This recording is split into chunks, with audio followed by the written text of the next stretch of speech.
Hello, നിങ്ങൾക്കെല്ലാവർക്കും റോബിൻ്റെ YouTube ചാനലിലോട്ട് ഒരിക്കൽ കൂടി സ്വാഗതം. ഇന്ന് നമ്മൾ ഡിസ്കസ് ചെയ്യാൻ പോകുന്നത് സ്റ്റോക്ക് മാർക്കറ്റിനെ കുറിച്ചാണ്. ഞാൻ ഇതിനു മുമ്പുള്ള എൻ്റെ 7 baby steps to be wealthy എന്ന് പറഞ്ഞ വീഡിയോയിൽ പറഞ്ഞിരുന്നു. ഇൻവെസ്റ്റ്മെൻറ്റുകളുടെ സെക്ഷൻ ഡിസ്കസ് ചെയ്തപ്പോൾ ഞാൻ പറഞ്ഞായിരുന്നു സ്റ്റോക്ക് മാർക്കറ്റിനെ കുറിച്ച് വേറൊരു വീഡിയോ ഞാൻ ഉണ്ടാക്കുന്നതായിരിക്കുന്നു. ആ വീഡിയോ ആണത്. അപ്പോൾ ഇതിനു മുമ്പുള്ള വീഡിയോ കണ്ടിട്ടില്ലാത്തവർ ആദ്യം ആ വീഡിയോ കാണുക.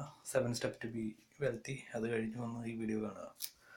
ഓക്കെ, അപ്പോൾ ഇൻവെസ്റ്റ്മെൻറ്റുകളിൽ ഞാൻ യൂസ് ചെയ്യുന്ന 2 ടൈപ്പ് ഇൻവെസ്റ്റ്മെൻറ്റുകളേ ഉള്ളൂ. ഒന്ന് സ്റ്റോക്ക് മാർക്കറ്റും വേറൊന്ന് റിയൽ എസ്റ്റേറ്റുമാണ്. അതിനകത്ത് സ്റ്റോക്ക് മാർക്കറ്റിനെ പറ്റിയുള്ള എനിക്കറിയാവുന്ന ഡീറ്റെയിൽസും കാര്യങ്ങളൊക്കെയാണ് ഈ വീഡിയോയിൽ ഉൾപ്പെടുത്തിയിട്ടുള്ളത്. ഫസ്റ്റ് തന്നെ ഡിസ്ക്ലൈമർ പറയട്ടെ, ഞാനൊരു സ്റ്റോക്ക് മാർക്കറ്റ് എക്സ്പെർട്ടോ ഫിനാൻഷ്യൽ അഡ്വൈസറോ അങ്ങനെയൊന്നുമല്ല. ഞാൻ ബുക്കുകളിൽ നിന്ന് പഠിച്ച കാര്യങ്ങളും ഞാൻ പ്രാക്ടിക്കലി യൂസ് ചെയ്യുന്ന സ്റ്റോക്ക് മാർക്കറ്റിനെ പറ്റിയുള്ള അറിവുകളാണ് ഞാൻ ഈ വീഡിയോയിൽ ഉൾപ്പെടുത്തിയിട്ടുള്ളത്. അപ്പോൾ ഞാൻ പറയുന്നതെല്ലാം അതേപടി തന്നെ ഫോളോ ചെയ്യണമെന്ന് ഞാൻ പറയില്ല. നിങ്ങൾക്ക് ഈ വീഡിയോയിലുള്ള നല്ല ഇൻഫർമേഷനുകൾ എടുക്കാം, അല്ലാത്തത് നിങ്ങൾക്ക് വേണ്ടാന്ന് വയ്ക്കാം. വേറെ സജഷൻസോ കമൻസോ എന്തെങ്കിലും ഉണ്ടെങ്കിൽ ഇവിടെ ഇതിൻ്റെ ഈ വീഡിയോയുടെ താഴെയുള്ള കമൻറ്റ് ബോക്സിൽ പോസ്റ്റ് ചെയ്യാം. ഓക്കെ, ഇനി വീഡിയോയിലോട്ട് കിടക്കട്ടെ. ഈ വീഡിയോയ്ക്ക് ഇച്ചിരി നീളം കൂടുതലായിരിക്കും. സ്റ്റോക്ക് മാർക്കറ്റ് ഒറ്റ വീഡിയോയിൽ ഒതുക്കാൻ പറ്റുന്ന ഒരു സബ്ജക്റ്റ് അല്ല. എന്നാലും മാക്സിമം ഞാൻ ബേസിക് കാര്യങ്ങളെല്ലാം ഈ വീഡിയോയിൽ ഇൻക്ലൂഡ് ചെയ്യാൻ ശ്രമിക്കാം. ഈ വീഡിയോ ഹെൽപ്ഫുൾ ആവുന്നത് ബിഗിനർ സ്റ്റോക്ക് മാർക്കറ്റിൽ ആദ്യമായിട്ട് തുടങ്ങാൻ ഉദ്ദേശിക്കുന്ന ആളുകൾക്ക് വേണ്ടിയാണ് ശരിക്കും ഈ വീഡിയോ. ഓൾറെഡി സ്റ്റോക്ക് മാർക്കറ്റിൽ പൈസ ഇടുകയും ട്രേഡ് ചെയ്യുന്നവർക്കൊക്കെ ചിലപ്പോൾ ഈ വീഡിയോയിൽ കാര്യമായിട്ട് ഇൻഫർമേഷൻസ് ഒന്നും പുതിയതായിട്ട് കിട്ടാനുണ്ടാവില്ല. ഞാൻ ഉദ്ദേശിക്കുന്നത് ആദ്യമായിട്ട് ഇതുവരെ സ്റ്റോക്ക് മാർക്കറ്റിൽ ഇൻവെസ്റ്റ് ചെയ്തിട്ടില്ലാത്ത ഒരാൾക്ക് സ്റ്റോക്ക് മാർക്കറ്റിനെ കുറിച്ചുള്ളൊരു ഓവർവ്യൂ കിട്ടാനാണ് ഈ വീഡിയോ ഞാൻ ഉണ്ടാക്കുന്നത്. ഓക്കെ, അപ്പോൾ സ്റ്റോക്ക് മാർക്കറ്റിലെ ഒരു 2 പ്രിൻസിപ്പിളുകൾ ഞാൻ പറയാം. ഒന്ന് റിസ്ക് ആൻഡ് റിവാർഡിൻ്റെ കാര്യമാണ്. റിസ്ക് കൂടുന്തോറും റിവാർഡ് കൂടും. അതെന്ത് ബിസിനസ്സിലായാലും എന്ത് ഇൻവെസ്റ്റ്മെൻറ്റിലായാലും അങ്ങനെ തന്നെയാണ്. റിസ്ക് കൂടുതലുള്ള ഇൻവെസ്റ്റ്മെൻറ്റുകൾക്ക് റിവാർഡുകൾ കൂടും. ഓക്കെ, അപ്പോൾ അതുപോലെ തന്നെയാണ് സ്റ്റോക്ക് മാർക്കറ്റിലും. റിസ്ക് കൂടിയ സ്റ്റോക്കുകൾ വാങ്ങിക്കുമ്പോൾ അതിൻ്റെ റിവാർഡുകളും കൂടുതലായിരിക്കും. പക്ഷേ റിവാർഡുകളുടെ കാര്യം ആയിരിക്കും എന്നേ ഉള്ളൂ. റിസ്ക് കൂടുതലുള്ള കാരണം റിവാർഡ് ചിലപ്പോൾ ഇല്ലാതെയും വരാം. അതുകൊണ്ട് ഹൈ റിസ്ക് ഉള്ളതിൽ ഞാൻ അധികം ഇൻവോൾവ് ആവാറില്ല. ഓക്കെ, ഇനിയിപ്പോൾ സ്റ്റോക്ക് മാർക്കറ്റിലെ വേറൊരു സംഭവമാണ്, ആളുകൾ സ്റ്റോക്ക് മാർക്കറ്റ് ക്രാഷ് ആവാൻ പോകുമ്പോൾ ഉടനെ കയ്യിൽ വാങ്ങി വെച്ചിരിക്കുന്ന സ്റ്റോക്കുകളെല്ലാം കിട്ടിയ വിലയ്ക്ക് വിറ്റ് പൈസ തിരിച്ചു പിടിക്കാൻ നോക്കുന്ന ഒരു സ്വഭാവം. അത് ഏറ്റവും നഷ്ടം വരുത്തുന്ന ഒരു സ്വഭാവമാണ്. കാരണം എന്താ സംഭവിക്കുന്നത് വെച്ചാൽ, വാറൻ ബഫറ്റ് എന്ന് പറഞ്ഞ ആളെ നിങ്ങൾ അറിയുമായിരിക്കും. ലോകത്തെ ഏറ്റവും വലിയ ഇൻവെസ്റ്ററാണ് സ്റ്റോക്ക് മാർക്കറ്റിൽ. പുള്ളി പറയുന്നത് when everyone is afraid you should be greedy എന്നാണ്. അതായത് എല്ലാവരും പേടിച്ച് സ്റ്റോക്ക് മാർക്കറ്റിൽ നിന്ന് മാറാൻ വേണ്ടി അവരുടെ സ്റ്റോക്കുകളൊക്കെ വിറ്റ് സ്റ്റോക്ക് മാർക്കറ്റിൽ നിന്ന് പൈസ വലിക്കാൻ ശ്രമിക്കുമ്പോഴാണ് നിങ്ങൾക്ക് അത്യാഗ്രഹം കൂട്ടേണ്ടത്. നിങ്ങൾ അപ്പോഴാണ് കൂടുതൽ പൈസയ്ക്ക് കൂടുതൽ സ്റ്റോക്കുകൾ വാങ്ങിക്കൂട്ടേണ്ടത്. കാര്യം അങ്ങനെ ഒരു സാഹചര്യം വരുമ്പോൾ സ്റ്റോക്ക് മാർക്കറ്റിൽ എല്ലാ സ്റ്റോക്കിൻ്റെയും വിലയും താഴത്തോട്ട് പോകും. മോസ്റ്റ് ഓഫ് ദി സ്റ്റോക്സും 50%, 75% ഓഫ് സെയിലിനായിരിക്കും നിങ്ങൾക്ക് കിട്ടുക. അത്രയ്ക്കും വിലക്കുറവിനായിരിക്കും കിട്ടുക. അപ്പോഴാണ് നമ്മൾ ഏറ്റവും കൂടുതൽ സ്റ്റോക്കുകൾ വാങ്ങി കൂട്ടേണ്ടത്. പക്ഷേ പൊതുജനം എന്താ ചെയ്യുന്നതെന്ന് വെച്ചാൽ, അങ്ങനെ ഒരു ക്രാഷിനെ പറ്റി കേൾക്കുകയോ അങ്ങനെ ഒരു അനുഭവം കിട്ടുകയോ ചെയ്യുമ്പോഴത്തേക്കും കയ്യിലുള്ളതെല്ലാം കിട്ടിയ വിലയ്ക്ക് വിറ്റ് ഉള്ള പൈസയെങ്കിലും തിരിച്ചു പിടിക്കാൻ നോക്കും. ഓക്കെ, അപ്പോഴാണ് നിങ്ങൾ റെസ്പോണ്ട് ചെയ്ത് നിങ്ങൾ കൂടുതൽ വാങ്ങിക്കേണ്ടത്. Okay, so when everyone is afraid you should be greedy. Okay, അപ്പോൾ അതാണ് 2 പ്രിൻസിപ്പിളുകൾ. ഇനിയിപ്പോൾ സ്റ്റോക്ക് മാർക്കറ്റിൽ നിങ്ങൾക്ക് ഇൻവെസ്റ്റ് ചെയ്യാൻ ഉള്ള മീഡിയംസിനെ കുറിച്ചാണ് ഞാൻ പറയുന്നത്. എത്ര ടൈപ്പ് മീഡിയംസ് ഉണ്ടെന്ന്. സ്റ്റോക്ക് മാർക്കറ്റിൽ നിങ്ങൾക്ക് ഇൻവെസ്റ്റ് ചെയ്യാൻ പറ്റുന്നത്, ഒന്ന് ഇൻഡിവിജ്വൽ സ്റ്റോക്കുകളിൽ ഇൻവെസ്റ്റ് ചെയ്യാം. ഇൻഡിവിജ്വൽ സ്റ്റോക്കുകൾ എന്ന് പറഞ്ഞാൽ കമ്പനികളുടെ ഓരോ കമ്പനികളുടെ സ്റ്റോക്കുകളായിരിക്കും. അപ്പോൾ അതായത് ആപ്പിൾ, ആമസോൺ, മൈക്രോസോഫ്റ്റ് അങ്ങനെയൊക്കെ പറയുന്ന ഓരോ കമ്പനികളുടെ സ്റ്റോക്കുകളെയാണ് ഇൻഡിവിജ്വൽ സ്റ്റോക്ക് എന്ന് പറയുന്നത്. നിങ്ങൾക്ക് ഇൻഡിവിജ്വൽ സ്റ്റോക്കിൽ വേണമെങ്കിൽ ഇൻവെസ്റ്റ് ചെയ്യാം. ഇൻഡിവിജ്വൽ സ്റ്റോക്കിൽ ഇൻവെസ്റ്റ് ചെയ്യുമ്പോൾ റിസ്ക് കൂടുതലാണ്, അപ്പോൾ അതിൻ്റെ ഒപ്പം റിവാർഡ് കൂടുതലാണ്. ഓക്കെ, അപ്പോൾ റിസ്ക് കൂടുമ്പോൾ റിവാർഡ് കൂടാൻ സാധ്യതയുണ്ട്. ഓക്കെ, ഇൻവെസ്റ്റ്മെൻറ്റുകളിലെ എല്ലാ കാര്യങ്ങളും സാധ്യതയാണ്, എല്ലാം ഗ്യാരണ്ടീഡ് അല്ല. അതുകൊണ്ട് അത് മനസ്സിൽ വയ്ക്കുക. അപ്പം റിസ്ക് എന്ന് പറഞ്ഞു കഴിഞ്ഞാൽ, ഇൻഡിവിജ്വൽ സ്റ്റോക്കിൽ റിസ്ക് എന്ന് പറഞ്ഞാൽ ഈ കമ്പനിയിൽ എന്ത് മാറ്റങ്ങൾ സംഭവിച്ചാലും, പുതിയ മാനേജ്മെൻറ്റ് വരിക, എന്തെങ്കിലും കേസ് പുതിയതായിട്ട് വരിക, അവരുണ്ടാക്കിയ പുതിയ പ്രോഡക്റ്റ് നല്ലതല്ലാതെ വരിക, എന്തെങ്കിലും പുതിയ സ്കാൻഡലുകൾ ന്യൂസിൽ ഈ ഒരു പർട്ടിക്കുലർ കമ്പനിയെ പറ്റി വരിക, അങ്ങനെ എന്ത് സംഭവം ചുറ്റുപാട് നടന്നാലും അത് സ്റ്റോക്ക് പ്രൈസിനെ എഫക്റ്റ് ചെയ്യും. ഓക്കെ, അപ്പോൾ ഇൻഡിവിജ്വൽ സ്റ്റോക്ക് മേടിക്കുമ്പോഴുള്ള റിസ്ക് ആണത്. കാര്യം കമ്പനിയിൽ എന്ത് മാറ്റം വന്നാലും കമ്പനി തകർന്നാൽ നമ്മൾ ഇട്ട് മൊത്തം പൈസയും പോകും. ഓക്കെ. പിന്നെ ഈ ഇൻഡിവിജ്വൽ സ്റ്റോക്കുകൾ എല്ലാ ദിവസവും തന്നെ ആഴ്ചയിൽ 5 ദിവസം സ്റ്റോക്ക് മാർക്കറ്റിൽ ട്രേഡ് ചെയ്യണം. വില കയറുകയും ചെയ്തുകൊണ്ടിരിക്കുന്നതാണ്. അതാണ് ട്രേഡിങ് ചെയ്തുകൊണ്ടിരിക്കുന്നതാണ് ഇൻഡിവിജ്വൽ സ്റ്റോക്കുകൾ. ഓക്കെ. ഇനിയിപ്പോൾ നിങ്ങൾ ഇൻഡിവിജ്വൽ സ്റ്റോക്ക് വാങ്ങാൻ തന്നെയാണ് നിങ്ങളുടെ ഉദ്ദേശം, നിങ്ങൾ റിസ്ക് എടുക്കാൻ തയ്യാറാണ് എന്നുണ്ടെങ്കിൽ പിന്നെ നിങ്ങൾ ചെയ്യേണ്ടത് നിങ്ങളുടെ ഫീസുകളും കമ്മീഷനുകളും അവോയ്ഡ് ചെയ്തിട്ടുള്ള ബ്രോക്കറേജുകൾ വഴി നിങ്ങളുടെ സ്റ്റോക്കുകൾ വാങ്ങിക്കുക. അതിന് ഞാൻ ബെസ്റ്റായിട്ട് കണ്ടത് റോബിൻഹുഡ് എന്ന് പറഞ്ഞൊരു ആപ്ലിക്കേഷൻ ഉണ്ട്. ഐഫോണിനും ഉണ്ട്, ആൻഡ്രോയിഡിനും ഉണ്ട്. രണ്ടേലും നിങ്ങളത് ഡൗൺലോഡ് ചെയ്താൽ നിങ്ങൾക്ക് ഫീസും കമ്മീഷനൊന്നും ഇല്ലാതെ നിങ്ങൾക്ക് ഇഷ്ടമുള്ള കമ്പനികളുടെ ഇൻഡിവിജ്വൽ സ്റ്റോക്കുകൾ അപ്പോഴത്തെ മാർക്കറ്റ് പ്രൈസിന് വാങ്ങിക്കാം. ഓക്കെ. അപ്പോൾ ഈ ഫീസും ഇതൊക്കെ അവോയ്ഡ് ചെയ്ത് കഴിയുമ്പോൾ നിങ്ങൾക്ക് അത്രയും കൂടുതൽ പ്രോഫിറ്റ് നിങ്ങളുടെ കയ്യിൽ വയ്ക്കാം എന്നുള്ളതാണ്. ഓക്കെ. ഇനിയിപ്പോൾ സെക്കൻഡ് മീഡിയം എന്ന് പറയുന്നത് ബോണ്ടുകളാണ്. നിങ്ങൾക്ക് ബോണ്ടുകൾ വാങ്ങിക്കാം. ബോണ്ട് എന്ന് പറയുന്നത് കടങ്ങളാണ്.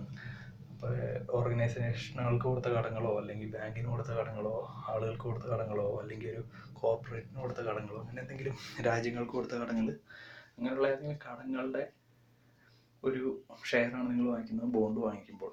ഓക്കെ. ബോണ്ടും ഇൻഡിവിജ്വൽ സ്റ്റോക്കും തമ്മിലുള്ള വ്യത്യാസം എന്ന് പറഞ്ഞാൽ ബോണ്ട് ഒത്തിരി ലോ റിസ്ക് ആണ്. അതുകൊണ്ട് തന്നെ റിട്ടേൺസും വെരി ലോ ആയിരിക്കും. ഒരു ഗുണം എന്താണെന്ന് വെച്ചാൽ ബോണ്ട് ഭയങ്കര സ്റ്റേബിളാണ്. അതുകൊണ്ട് വലിയ പ്രൈസ് വേരിയേഷൻ അതിൽ വരാൻ സാധ്യതയില്ല. അതുകൊണ്ട് തന്നെ റിട്ടേൺസും കുറവായിരിക്കും. ഓക്കെ. പിന്നെ ബോണ്ടുകളും ഇതുപോലെ തന്നെ സ്റ്റോക്ക് മാർക്കറ്റിൽ ആഴ്ചയിൽ 5 ദിവസം ട്രേഡ് ചെയ്യുന്ന ഒരു സാധനമാണ്. നിങ്ങൾക്ക് അത് വാങ്ങിക്കാൻ താല്പര്യമുണ്ടെങ്കിലും റോബിൻഹുഡ് യൂസ് ചെയ്യാം. ഫീസും കമ്മീഷനും ഇല്ലാതെ നിങ്ങൾക്ക് ബോണ്ടുകൾ വാങ്ങിക്കാം നിങ്ങൾക്ക് റോബിൻഹുഡ് വഴി. ഓക്കെ. ഇനിയിപ്പോൾ മൂന്നാമത്തെ മീഡിയമാണ് മ്യൂച്വൽ ഫണ്ടുകൾ. മ്യൂച്വൽ ഫണ്ടുകളാണ് നമ്മുടെ നാട്ടിൽ ഇപ്പോൾ ഏറ്റവും കൂടുതൽ പരസ്യങ്ങളും വഴിയൊക്കെ കാണിക്കുന്നത്. ഒട്ടുമിക്ക കമ്പനികൾ അവരുടെ എംപ്ലോയീസിന് ഓഫർ ചെയ്യുന്നതും മ്യൂച്വൽ ഫണ്ടുകളാണ്. ഓക്കെ. മ്യൂച്വൽ ഫണ്ട് എന്താണെന്ന് വെച്ചാൽ, മ്യൂച്വൽ ഫണ്ട് എന്ന് പറഞ്ഞാൽ ഒരു ബാസ്ക്കറ്റ് ഓഫ് സ്റ്റോക്കുകളും ബോണ്ടുകളുമാണ്. അപ്പോൾ അതായത് ഒരു പർട്ടിക്കുലർ സ്റ്റോക്ക് മാത്രം വാങ്ങിക്കാതെ ഒരു മ്യൂച്വൽ ഫണ്ടിൻ്റെ ആ ബാസ്ക്കറ്റിൽ ചിലപ്പോൾ ഒരു 300 ഇൻഡിവിജ്വൽ സ്റ്റോക്കുകളും ബോണ്ടുകളും ഉണ്ടാവുമായിരിക്കും. ഓക്കെ. പല നമ്പറാണ് പല സ്റ്റോക്കുകൾക്കും പല മ്യൂച്വൽ ഫണ്ടുകളിലും. അപ്പോൾ അതിൽ ഗുണം എന്താണെന്ന് വെച്ചാൽ ഡിവേഴ്സിഫിക്കേഷൻ കിട്ടും. ഡിവേഴ്സിഫിക്കേഷൻ എന്ന് പറഞ്ഞാൽ ഇനിയിപ്പോൾ ഏതെങ്കിലും ഒരു പർട്ടിക്കുലർ കമ്പനി മോശമായിട്ട് പെർഫോം ചെയ്താലും ബാക്കി അതിൻ്റെ അകത്തുള്ള 299 കമ്പനികളും ബെറ്ററായിട്ട് പെർഫോം ചെയ്യുമ്പോൾ വലിയ നഷ്ടം നമുക്ക് വരില്ല. അപ്പോൾ നഷ്ടം വരാൻ സാധ്യത കുറവാണ്, റിസ്ക് കുറവ് ആണ് മ്യൂച്വൽ ഫണ്ടുകൾ വാങ്ങിക്കുമ്പോൾ. അപ്പോൾ മ്യൂച്വൽ ഫണ്ട് അതാണ്. പിന്നെ ഉള്ളത് നാലാമത്തത് ഇൻഡെക്സ് ഫണ്ടുകളാണ്. ഇൻഡെക്സ് ഫണ്ടും മ്യൂച്വൽ ഫണ്ടും ബേസിക്കലി ഒന്ന് തന്നെയാണ്. അപ്പോൾ ഇൻഡെക്സ് ഫണ്ടും മ്യൂച്വൽ ഫണ്ടുകളും തമ്മിലുള്ള സെയിം ആണെങ്കിലും വ്യത്യാസം എന്താണെന്ന് വെച്ചാൽ അതിൻ്റെ എക്സ്പെൻസ് റേഷ്യോയിലാണ്. എക്സ്പെൻസ് റേഷ്യോ എന്ന് പറയുന്നത് ആ ഒരു മ്യൂച്വൽ ഫണ്ടിലോ അല്ലെങ്കിൽ ഇൻഡെക്സ് ഫണ്ടിലോ നമ്മളത് യൂസ് ചെയ്യുമ്പോൾ അത് മെയിൻറ്റെയിൻ ചെയ്യാൻ വേണ്ടി കമ്പനി ഉപയോഗിക്കുന്ന ഫീസിൻ്റെയും കമ്മീഷൻ്റെയാണ് എക്സ്പെൻസ് റേഷ്യോ എന്ന് പറയുന്നത്. ഓക്കെ. അപ്പോൾ മ്യൂച്വൽ ഫണ്ടുകളിലെ എക്സ്പെൻസ് റേഷ്യോ കൂടുതലാണ് എപ്പോഴും. അതെന്തുകൊണ്ടെന്ന് വെച്ചാൽ മാനേജ്മെൻറ്റ് ആക്റ്റീവായിട്ടാണ് ഈ മ്യൂച്വൽ ഫണ്ടുകൾ മാനേജ് ചെയ്യുന്നത്. അതായത് ഒരു ആക്റ്റീവ് മാനേജർ ഇരിപ്പുണ്ടാവും. ഏതൊക്കെ സ്റ്റോക്കുകളാണ് എല്ലാ ദിവസവും ഈ മ്യൂച്വൽ ഫണ്ടിൽ വരേണ്ടതെന്നും മ്യൂച്വൽ ഫണ്ടിൽ നിന്ന് പോകേണ്ടതെന്നും തീരുമാനിക്കുന്നത് ഒരു ആക്റ്റീവ് മാനേജറായിരിക്കും. അപ്പോൾ ആ മാനേജർക്ക് ശമ്പളം കൊടുക്കണം. അപ്പോൾ അതുകൊണ്ട് മ്യൂച്വൽ ഫണ്ടുകൾ യൂഷ്വലി ഹയർ എക്സ്പെൻസ് റേഷ്യോ ആണ്. അതുകൊണ്ട് പക്ഷേ നിങ്ങൾക്ക് പെർഫോമൻസ് കൂടുതൽ കിട്ടുമെന്ന് ഗ്യാരണ്ടി ഒന്നുമില്ല. പക്ഷേ മ്യൂച്വൽ ഫണ്ടുകൾ അങ്ങനെയാണ് വർക്ക് ചെയ്യുന്നത്. ഇൻഡെക്സ് ഫണ്ടുകളുടെ വ്യത്യാസം പറഞ്ഞാൽ ഇൻഡെക്സ് ഫണ്ട് ഏതെങ്കിലും ഒരു പർട്ടിക്കുലർ ഫണ്ടിനെ ട്രാക്ക് ചെയ്യുന്നു. അതായത് S&P 500 എന്ന് പറയുന്ന ഫണ്ടിനെ അതിൻ്റെ സിമിലർ ആയിട്ടുള്ള ഇൻഡെക്സ് ഫണ്ടുകളുണ്ട്. ഇൻഡെക്സ് ഫണ്ട് എന്താ ചെയ്യുന്നത് വെച്ചാൽ ഈ S&P 500 മേലോട്ടേക്ക് പോകുമ്പോൾ അതിൻ്റെ ഒപ്പം ഇത് മേലോട്ടേക്ക് പോകും. അത് താഴോട്ട് വരുമ്പോൾ അതിൻ്റെ ഒപ്പം ഇതും താഴോട്ട് വരും. പക്ഷേ എക്സ്പെൻസ് റേഷ്യോ വളരെ കുറവായിരിക്കും. കാര്യം ഇത് കമ്പ്യൂട്ടറുകളാണ് ചെയ്യുന്നത്, ഒരാളല്ല. അപ്പോൾ ശമ്പളമൊന്നും ആർക്കും കൊടുക്കണ്ട. ഓക്കെ. അപ്പോൾ എൻ്റെ ഇഷ്ടപ്പെട്ട മീഡിയം എപ്പോഴും ഇൻഡെക്സ് ഫണ്ടുകളാണ്. കാര്യം എക്സ്പെൻസ് റേഷ്യോ കുറവും റിട്ടേൺസ് കൂടുതലും ഡിവേഴ്സിഫിക്കേഷനും സ്റ്റെബിലിറ്റിയും ഈ പറഞ്ഞ എല്ലാ കാര്യങ്ങളും ഇൻഡെക്സ് ഫണ്ടിലുണ്ട്. ഓക്കെ. ഇനിയിപ്പോൾ എക്സ്പെൻസ് റേഷ്യോയുടെ വ്യത്യാസം കാണിക്കാനായിട്ട് ഞാനൊരു ചാർട്ട് കാണിച്ചു തരാം.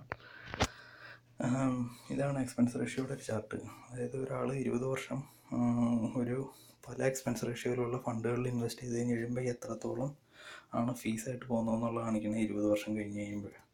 അപ്പോൾ 0.5% എക്സ്പെൻസ് റേഷ്യോ ഉള്ള ഫണ്ടിൽ പൈസ ഇട്ടുകൊണ്ടിരുന്ന ആൾക്ക് ഫീസായിട്ട് പോകുന്നത് $6000 20 വർഷം കഴിയുമ്പോൾ. അതേസമയം 2.5% ഉള്ള ഫണ്ടിൽ പൈസ ഇട്ടുകൊണ്ടിരുന്ന ആൾക്ക് 20 വർഷം കഴിയുമ്പോൾ പോകുന്നത് $21,000. ഓക്കെ, അത്രയും വ്യത്യാസം വരും. ആ $21,000 നിങ്ങളുടെ കയ്യിൽ ഇരിക്കേണ്ടതാണെന്ന് ആലോചിക്കണം, ഫീസായിട്ടും കമ്മീഷനായിട്ടും പോകുന്നത്. അപ്പോൾ എപ്പോഴും ഞാൻ പ്രിഫർ ചെയ്യുന്നത് ഇൻഡെക്സ് ഫണ്ടുകളാണ്. മ്യൂച്വൽ ഫണ്ടുകൾ ചൂസ് ചെയ്യാതിരിക്കുക.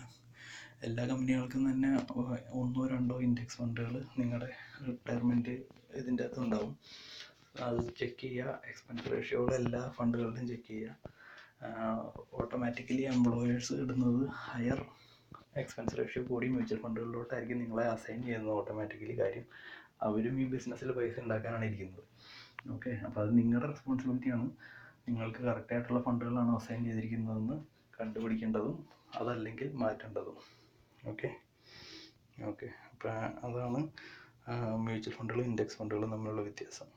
നിങ്ങൾക്ക് മ്യൂച്വൽ ഫണ്ട് ഇൻഡെക്സ് ഫണ്ടും വാങ്ങാൻ താല്പര്യമുണ്ടെങ്കിൽ വാൻഗാർഡും ചാൾസ് ഷ്വാബും എന്ന് പറയുന്ന 2 ബ്രോക്കറേജുകളാണ് ഞാൻ റെക്കമെൻഡ് ചെയ്യുന്നത്. ചാൾസ് ഷ്വാബും വാൻഗാർഡിലുമാണ് ഏറ്റവും കുറവ് എക്സ്പെൻസ് റേഷ്യോയിലുള്ള ഫണ്ടുകൾ ഞാൻ കണ്ടിട്ടുള്ളത്. ഓക്കെ, അവരുടെ പെർഫോമൻസ് നല്ലതാണ്. അവർ ഒത്തിരി $1 ബില്യൺ സ്റ്റോക്കും ബോണ്ടുകളും ആസറ്റുകളൊക്കെ ഹാൻഡിൽ ചെയ്യുന്ന കമ്പനികളാണ്. ഓക്കെ, പിന്നെ നമ്മുടെ 5ാമത്തെ ഒരു ഓപ്ഷൻ ഉള്ളതാണ് ETFs എന്ന് പറയുന്നത്, exchange traded funds. Okay, exchange traded ഫണ്ട്സും ഇൻഡെക്സ് ഫണ്ടുകളും തമ്മിൽ വലിയ വ്യത്യാസമൊന്നുമില്ല. ഉള്ള ഒരു വ്യത്യാസം എന്ന് പറയുന്നത് ETFsകൾ സ്റ്റോക്ക് മാർക്കറ്റിൽ 5 ദിവസവും ഇൻഡിവിജ്വൽ സ്റ്റോക്ക് പോലെ തന്നെ ട്രേഡ് ചെയ്യുന്ന സാധനങ്ങളാണ്. ഓക്കെ, അപ്പോൾ ഇൻഡെക്സ് ഫണ്ടിലും മ്യൂച്വൽ ഫണ്ടിലും എങ്ങനെയാണെന്ന് വെച്ചാൽ ട്രേഡ് അവേഴ്സ് കഴിഞ്ഞ് വൈകുന്നേരം 4:30 കഴിഞ്ഞ് ട്രേഡിങ് നിന്ന് കഴിയുമ്പോഴാണ് മ്യൂച്വൽ ഫണ്ടിൻ്റെയും ഇൻഡെക്സ് ഫണ്ടിൻ്റെയും വില നിശ്ചയിക്കുന്നത്. ഓക്കെ, അതേസമയം ETF ഇൻഡെക്സ് ഫണ്ട് പോലെ തന്നെയാണ്, എക്സ്പെൻസ് റേഷ്യോയും ഉണ്ട്, ബാസ്ക്കറ്റ് ഓഫ് ഇൻഡിവിജ്വൽ സ്റ്റോക്സും ബോണ്ടും ഒക്കെ ആണെങ്കിലും അത് സ്റ്റോക്ക് മാർക്കറ്റിൽ ഇൻഡിവിജ്വൽ സ്റ്റോക്ക് പോലെ തന്നെ ട്രേഡ് ചെയ്യുന്നത്. നിങ്ങൾക്ക് ഫുൾ ഡേ വേണമെങ്കിൽ വാങ്ങിക്കുകയും വെക്കുകയും ചെയ്യാം. സ്റ്റോക്ക് മാർക്കറ്റ് അവേഴ്സ് കഴിയുന്നവരെ വെയിറ്റ് ചെയ്യേണ്ട ആവശ്യമില്ല. ഓക്കെ, ETFs നിങ്ങൾക്ക് റോബിൻഹുഡ് വഴി കമ്മീഷനും ഫീസൊന്നും ഇല്ലാതെ വാങ്ങിക്കാം. ഓക്കെ, അപ്പോൾ ETF-ൻ്റെ ഒരു എക്സാമ്പിൾ പറയാം. SPY ടിക്കർ എന്ന് പറഞ്ഞു കഴിഞ്ഞാൽ സിമ്പിൾ സൈനാണ്. എല്ലാ സ്റ്റോക്കുകൾക്കും ടിക്കറുണ്ട്. ടിക്കർ എന്ന് പറയുന്നതാണ് സിമ്പിൾ. ഇപ്പോൾ ആപ്പിളിന് APL എന്നാണ് തോന്നുന്നു. അതേപോലെ എല്ലാ ഇൻഡിവിജ്വൽ സ്റ്റോക്കുകൾക്കും ടിക്കർ സൈൻ ഉണ്ട്. SPY എന്ന് പറയുന്നത് S&P 500 ഇൻഡെക്സിനെ ട്രാക്ക് ചെയ്യുന്ന ETF ആണ് SPY എന്ന് പറയുന്നത്. ഓക്കെ, നിങ്ങൾക്കുള്ള 5 ഓപ്ഷൻസ് എന്ന് പറയുന്നത് 1 ഇൻഡിവിജ്വൽ സ്റ്റോക്ക്, 2 ബോണ്ടുകൾ, 3 മ്യൂച്വൽ ഫണ്ടുകൾ, 4 ഇൻഡെക്സ് ഫണ്ടുകൾ, 5 ETF-കൾ. ഓക്കെ, അപ്പോൾ ഏതിൽ വേണമെങ്കിലും നിങ്ങളുടെ റിസ്ക് ടോളറൻസ് അനുസരിച്ച് നിങ്ങൾക്ക് പൈസ ഇൻവെസ്റ്റ് ചെയ്യാം. ഓക്കെ, നിങ്ങൾക്ക് വേറെ ഒരു കാര്യം ചെയ്യാൻ പറ്റുന്നതെന്ന് പറഞ്ഞാൽ നിങ്ങൾ ചെയ്യേണ്ടത് എന്താണെന്ന് വെച്ചാൽ, നിങ്ങൾ ചെറുപ്പമാണെങ്കിൽ റിസ്ക് ടോളറൻസ് നിങ്ങൾക്ക് കൂടുതലായിരിക്കും. കാര്യം നിങ്ങൾക്ക് കുറേ നാളുകൾ കൂടി ഉണ്ട് പൈസ മാർക്കറ്റിൽ നഷ്ടപ്പെട്ടാലും അത് റിക്കൂപ്പ് ചെയ്യാനായിട്ട്. അപ്പോൾ മാക്സിമം നിങ്ങൾ തുടങ്ങുമ്പോൾ നിങ്ങൾക്ക് 10-25 വയസ്സൊക്കെ ആണെങ്കിൽ സ്റ്റോക്ക് കൂടിയ ഇൻഡെക്സ് ഫണ്ടുകളിൽ ഇൻവെസ്റ്റ് ചെയ്യാൻ ശ്രമിക്കുക. അതിൽ ഞാനിപ്പോൾ ഒരു എക്സാമ്പിൾ കാണിച്ചു തരാം. ഇപ്പോൾ ഇത് വാൻഗാർഡിൻ്റെ VTSX എന്ന് പറഞ്ഞ ടോട്ടൽ മാർക്കറ്റിൻ്റെ ഒരു സ്റ്റോക്ക് ഇതാണ്, ഇൻഡെക്സ് ഫണ്ടാണ്. ഇൻഡെക്സ് ഫണ്ടിൻ്റെ എക്സ്പെൻസ് റേഷ്യോ ആണ് 0.04% ഉള്ളൂ. അപ്പോൾ അത് ഒത്തിരി കുറവാണ്. 13% 5 വർഷമായിട്ട് റിട്ടേൺ തരുന്നുണ്ട്. ഓക്കെ, ഇത് ഈ വാൻഗാർഡുകാരുടെ തന്നെ ബോണ്ടിൻ്റെ ഫണ്ടാണ് ഈ ടോട്ടൽ ബോണ്ട് ഇൻഡെക്സ് ഫണ്ട്. അവരുടെ എക്സ്പെൻസ് റേഷ്യോ 0.15% ആണ്.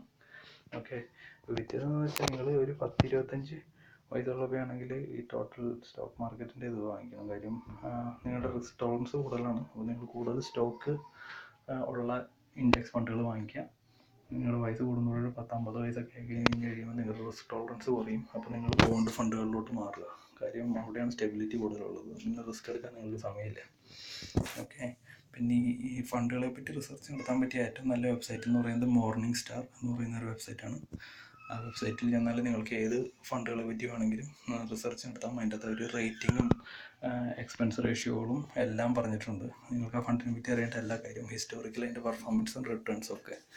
അപ്പോൾ ആ വെബ്സൈറ്റിൽ ചെന്ന് നിങ്ങൾ ഉദ്ദേശിക്കുന്ന സ്റ്റോക്കിൻ്റെയോ ഇൻഡെക്സ് ഫണ്ടിൻ്റെയോ മ്യൂച്വൽ ഫണ്ടിൻ്റെയോ ടിക്കർ സൈൻ അടിച്ച് നോക്കിയാൽ അതിൻ്റെ ഫുൾ ഹിസ്റ്ററി കിട്ടും. ഓക്കെ. വെബ്സൈറ്റിൻ്റെ പേരാണ് മോർണിംഗ് സ്റ്റാർ. ഓക്കെ. ഇനി എന്തെങ്കിലും കൂടുതൽ ഇൻഫർമേഷനുകൾ ഇതിനെപ്പറ്റി അറിയാനുണ്ടെങ്കിൽ കമൻറ്റ് ബോക്സിൽ പോസ്റ്റ് ചെയ്യുക. എനിക്കറിയാവുന്ന കാര്യങ്ങളൊക്കെ ഒരുവിധം സിമ്പിളായിട്ട് ഞാൻ ഈ വീഡിയോയിൽ ഉൾപ്പെടുത്തിയിട്ടുണ്ട്. ഇതെല്ലാം മൊത്തം സ്റ്റോക്ക് മാർക്കറ്റ് എന്ന് പറയുന്നത്. ഇനിയിപ്പോൾ നിങ്ങൾക്ക് സ്റ്റോക്ക് മാർക്കറ്റ് മൊത്തമായിട്ട് പഠിക്കണമെന്നുണ്ടെങ്കിൽ ഒറ്റ ബുക്ക് പഠിച്ചാൽ മതി. വാറൻ ബഫറ്റ് സജസ്റ്റ് ചെയ്യണ ബെഞ്ചമിൻ ഗ്രാമിൻ്റെ ദ ഇൻ്റലിജൻറ്റ് ഇൻവെസ്റ്റർ എന്ന് പറഞ്ഞൊരു ബുക്കുണ്ട്. ആ ബുക്ക് പഠിച്ചാൽ നിങ്ങൾക്ക് സ്റ്റോക്ക് മാർക്കറ്റിനെ പറ്റി ഫുള്ളായിട്ട് പഠിക്കാം. വേറെ ഒരു ബുക്കും വായിക്കേണ്ട. ആ ബുക്ക് പക്ഷേ ഒരു 700 പേജുണ്ട്, ഒരു 700 പേജസ്. അത്ര വായിച്ചെടുക്കാമെന്നുണ്ടെങ്കിൽ, അല്ലെങ്കിൽ എൻ്റെ ഓഡിയോ ബുക്ക് കേൾക്കാം അവൈലബിൾ ആണെങ്കിൽ. ഓക്കെ. അതൊരു നല്ലൊരു ബുക്കാണ്. ആ ഒരൊറ്റ ബുക്ക് പഠിച്ചാൽ മതി സ്റ്റോക്ക് മാർക്കറ്റിനെ പറ്റി ഫുള്ള് പഠിക്കാൻ. അപ്പോൾ എൻ്റെ ഉത്തരവാണ് ഇൻഡിവിജ്വൽ സ്റ്റോക്കാണോ, മ്യൂച്വൽ ഫണ്ടാണോ, ETF ആണോ, ഏതാണോ ഞാൻ താല്പര്യപ്പെടുന്നത്. ഞാൻ എപ്പോഴും ഇൻഡെക്സ് ഫണ്ടുകൾ, ലോ എക്സ്പെൻസ് റേഷ്യോ ഉള്ള ഹൈ പെർഫോമിംഗ് ആയിട്ടുള്ള ഹൈ റിട്ടേൺസ് ഉള്ള ഇൻഡെക്സ് ഫണ്ടുകൾ, അതാണ് ഞാൻ എപ്പോഴും പ്രിഫർ ചെയ്യുന്നത്. ഓക്കെ. ചെറുപ്പമായിരിക്കുമ്പോൾ കൂടുതൽ സ്റ്റോക്കുകളുള്ള ഇൻഡെക്സ് ഫണ്ടുകളിൽ നമ്മൾ ഇൻവെസ്റ്റ് ചെയ്യുക. പ്രായം കൂടുന്തോറും സ്റ്റോക്ക് എമൗണ്ട് കുറഞ്ഞ് ബോണ്ട് എമൗണ്ട് കൂടിയ ഇൻഡെക്സ് ഫണ്ടുകളിലോട്ട് ഇൻവെസ്റ്റ് ചെയ്ത് മാറുക ഫോർ സ്റ്റെബിലിറ്റി. ഓക്കെ. എന്തെങ്കിലും ചോദ്യങ്ങളുണ്ടെങ്കിൽ കമൻറ്റ് ബോക്സിലിടുക. വേറെ ഏതെങ്കിലും വീഡിയോ അതിന് ഡീറ്റെയിൽ ആയിട്ടുള്ള എന്തെങ്കിലും കാര്യങ്ങൾ പറയാൻ ഞാൻ കൂടുതൽ വീഡിയോ ഉണ്ടാക്കണമെന്നുണ്ടെങ്കിൽ കമൻറ്റ് ബോക്സിൽ റിക്വസ്റ്റ് ചെയ്യാം. ഓക്കെ. Thank you. സബ്സ്ക്രൈബ് ചെയ്യുക.